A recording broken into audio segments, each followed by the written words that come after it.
আসসালামু আলাইকুম ভিউয়ার্স। আজকে আম্মু রান্না করবে হচ্ছে বাঁধাকপি ভাজি। তো বাঁধাকপি ভাজি রান্না করার জন্য প্রথমে তেল গরম করে নিল। তেল গরম করে সেখানে দিয়ে দিল হচ্ছে পেঁয়াজ কুচি, টমেটো কুচি, তারপর হচ্ছে কাঁচামরিচ কুচি, সব একসাথে দিয়ে দিল। তারপর ভালো করে নেড়ে চেড়ে নিচ্ছে। টমেটো আগে দিয়ে দিছে যাতে টমেটোগুলো ভালো করে গলে যায়। তারপর দিয়ে দিছে হচ্ছে আদা আর রসুন বাটা। তারপর দিয়ে দিব অল্প করে হলুদ গুঁড়ি।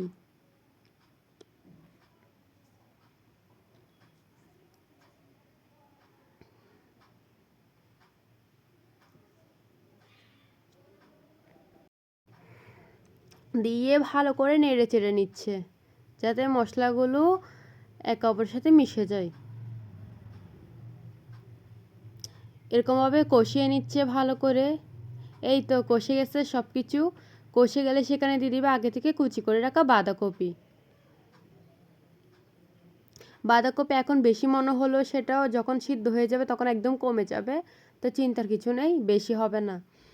এরকম করে চুলা ছোট করে ঢাকনা দিয়ে রেখে দিব যতক্ষণ না বাঁধাকপি ভালো করে সিদ্ধ হয়ে যায় বা মজে যায়। এই দেখেন বাঁধাকপি থেকে কতগুলো পানি বের হয়েছে, আর বাঁধাকপিটা একদম সিদ্ধ হয়ে অর্ধেক হয়ে গেছে, অর্ধেকের থেকে কম হয়ে গেছে।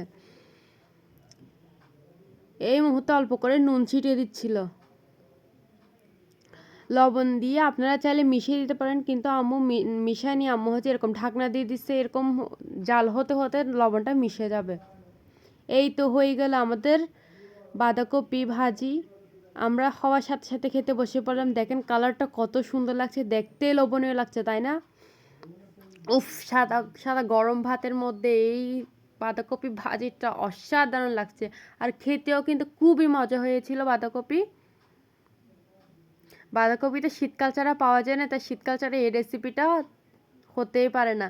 আর শীতের সময় সবজি মানে এক আলাদা লেভেলের ভালোবাসা। আল্লাহ হাফেজ। তখন সাথে থাকার জন্য ধন্যবাদ।